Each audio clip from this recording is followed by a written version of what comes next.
అందరికీ నమస్తే. నేను మీ భార్గవి. వెల్కమ్ బ్యాక్ టు అమ్మ చేతి వెంట. ఈరోజు వీడియోలో ఒక స్పెషల్ నాన్ వెజ్ రెసిపీని మీతో షేర్ చేయాలనుకుంటున్నాను. అదే ప్రాన్ గీ రోస్ట్. ఇంట్లో స్పెషల్ డేస్ అప్పుడు, బర్త్డేస్ కానీ, యానివర్సరీస్ కానీ, లేదా ఏదైనా ప్రత్యేకమైన రోజుల్లో ఇంటికి గెస్ట్లు వచ్చినప్పుడు స్పెషల్ లంచ్ని లేదా స్పెషల్ డిన్నర్ని ప్రిపేర్ చేసుకుంటూ ఉంటాం కదా. ఎస్పెషల్గా నాన్ వెజ్ రెసిపీస్ చేసినప్పుడు మీ మెనూలోకి నేను చెప్పే ఈ ప్రాన్ గీ రోస్ట్ని యాడ్ చేసుకోండి. తిన్న వాళ్ళందరూ కూడా డెఫినెట్గా ఫిదా అయిపోవాల్సిందే. చేయడం కూడా చాలా తేలికండి. 2-3 స్టెప్స్లో చేసుకోవచ్చు. బట్ డెలీషియస్ డిష్ అనమాట ఇది. మరిక అస్సలు ఆలస్యం చేయకుండా రొయ్యలతో చేసుకునే నోరూరించే ఈ ప్రాన్ గీ రోస్ట్ని ఎలా చేసుకోవాలో చూసేద్దామా. ముందైతే దీనికోసం 1/2 kg దాకా రొయ్యలు తీసుకున్నాను. క్లీన్ చేసిన తర్వాత వీటి వెయిట్ చెప్తున్నానండి. రొయ్యల్ని నీచువాసన లేకుండా శుభ్రంగా కడుక్కోవాలి. 2-3 సార్లు బాగా కడిగిన తర్వాత లాస్ట్లో కొద్దిగా పసుపు, నిమ్మరసం, ఉప్పు వేసేసి ఒకసారి కలిపేసేసి మరొక 2 సార్లు బాగా కడగండి. దీంతో మీకు రొయ్యల్లో ఉండే నీచువాసన అంతా కూడా పోతుంది. ఇలా క్లీన్ చేసుకున్న రొయ్యలన్నింటినీ కూడా ఒక ప్యాన్లోకి తీసుకోవాలి. ప్యాన్లో 1 టీ స్పూన్ దాకా ఉప్పు, 1/2 టీ స్పూన్ దాకా పసుపు, 1 టీ స్పూన్ దాకా కారం కూడా వేయండి. ఇవన్నీ వేసాక రొయ్యలకి బాగా పట్టించండి.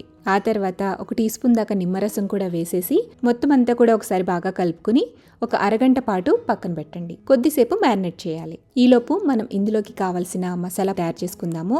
దానికోసం స్టవ్ మీద ప్యాన్ పెట్టండి. ప్యాన్ హీట్ చేసిన తర్వాత అందులోకి 1 టేబుల్ స్పూన్ దాకా ధనియాలు వేయండి. ఇందులోనే 6-7 ఎండుమిరపకాయలు కూడా వేసుకోండి. ఇక్కడ నేను కాశ్మీరీ చిల్లీ వాడుతున్నానండి. రెగ్యులర్గా మనం యూజ్ చేసుకునే మిర్చి అయితే తగ్గించుకుని వేసుకోండి. స్పైసీనెస్ ఎక్కువగా ఉంటుంది కాబట్టి. ఇందులోనే ఒక 1/2 టీ స్పూన్ దాకా మిరియాలు కూడా వేసి వీటన్నిటిని కూడా చిన్న మంట మీద దోరగా వేయించండి. ఫస్ట్ ఇవి వేగిన తర్వాత ఇందులోకి 1 టీ స్పూన్ దాకా జీలకర్ర, 1/2 టీ స్పూన్ దాకా మెంతులు, 1 టీ స్పూన్ ఆవాలు, 1/2 టీ స్పూన్ దాకా సోంపు కూడా వేసి చిన్న మంట మీదే ఒక 2-3 నిమిషాల పాటు దోరగా వేయించండి. ఈ దినుసులు అనేవి అస్సలు మాడిపోకూడదు, దోరగా వేగాలి అంతే.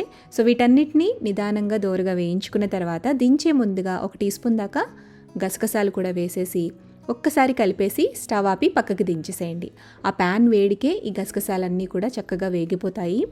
ఇవి పూర్తిగా చల్లారాక మిక్సీ జార్లోకి వీటిని వేసుకోండి. ఇప్పుడు ఇందులోకి 2 టేబుల్ స్పూన్ల దాకా జీడిపప్పు పలుకులు, అలాగే కొద్దిగా చింతపండు, 1 ఇంచు దాకా అల్లం, 8 లేదా 10 తొక్క ఒలుచుకున్న వెల్లుల్లి రెబ్బలు వేయండి. ఇందులోనే కొద్దిగా ఒక 1/2 టీ స్పూన్ దాకా బెల్లం తురుము వేసుకోండి. కొంచెం వాటర్ కూడా వేసుకుని ఫైన్ పేస్ట్లా గ్రైండ్ చేసుకోవాలి. ఇది ప్రాన్ గీ రోస్ట్కి కావాల్సిన స్పెషల్ మసాలా పేస్ట్ అండి. సో ఇలా మెత్తగా గ్రైండ్ చేసుకున్న పేస్ట్ని పక్కన పెట్టేసి ఇప్పుడు మనం ముందుగా మ్యారినేట్ చేసి పెట్టుకున్న ప్రాన్స్ని స్టవ్ మీద పెట్టుకుని కొద్దిగా మగ్గనివ్వాలి. ఇందులో ఉండే వాటర్ అంతా పోయి దగ్గరికి అయ్యేంత వరకు కుక్ చేసుకోవాలి. మూత పెట్టాల్సిన అవసరం లేదండి. ప్రాన్స్ అందులో వచ్చే వాటర్తోనే చక్కగా ఉడికిపోతాయి. మంటని మీడియం ఫ్లేమ్లో పెట్టి గరిటెతో మధ్య మధ్యలో కలుపుకుంటూ అడుగు అంటకుండా కుక్ చేసుకోండి. 5-10 నిమిషాల తర్వాత ఇలా రొయ్యల్లో ఉండే వాటర్ అంతా కూడా ఇంకిపోయి దగ్గరకు అవుతుంది కదా. సో అప్పుడు స్టవ్ ఆపేసేసి ఈ ప్యాన్ని పక్కన పెట్టండి. ఇప్పుడు స్టవ్ మీద ప్యాన్ పెట్టి అందులోకి 3 లేదా 4 టేబుల్ స్పూన్ల దాకా నెయ్యి వేసుకోండి. నెయ్యి హీట్ అయిన తర్వాత ఇందులో 1/2 కప్పు దాకా బాగా సన్నగా కట్ చేసి పెట్టుకున్న ఉల్లి తరుగు వేసుకుని మంచి గోల్డెన్ షేడ్ వచ్చేంత వరకు వేయించుకోండి. ఇలా ఉల్లిపాయలు వేగిపోయాక ఇందులోకి మనం గ్రైండ్ చేసుకుని పక్కన పెట్టుకున్న పేస్ట్ మొత్తాన్ని కూడా వేసి ఆయిల్ పైకి తేలేంత వరకు మంటని మీడియం ఫ్లేమ్లో పెట్టుకుని ఫ్రై చేయండి. ఒక 5 నిమిషాలకి ఈ మసాలా పేస్ట్ అంతా కూడా చక్కగా వేగిపోతుంది. నెయ్యి అనేది రిలీజ్ అవుతూ ఉంటుందన్నమాట. ఇప్పుడు ఇందులోకి సాల్ట్ని అడ్జస్ట్ చేసుకోండి. అలాగే 1/2 టీ స్పూన్ దాకా గరం మసాలా పౌడర్ని కూడా కొద్దిగా యాడ్ చేసుకోండి. ఒకసారి అంతా కలిపేసిన తర్వాత మనం ఉడికించుకున్న రొయ్యల్ని ఇందులో వేసేసేయాలి. ఈ పేస్ట్లోకి వేసేసి బాగా కలపండి. 2-3 నిమిషాల పాటు ఈ మసాలా పేస్ట్లో కాస్త రోస్ట్ చేయండి. ఈ మసాలా పేస్ట్లోకి మనం ఉడికించుకున్న రొయ్యలు వేసేసాం కాబట్టి ఎక్కువసేపు రోస్ట్ చేయాల్సిన పని లేదు. ఎక్కువసేపు కనుక మీరు వేయించేస్తే రొయ్యలు అనేవి రబ్బరీగా అయిపోతాయి అన్నమాట, గట్టిగా వచ్చేస్తాయి.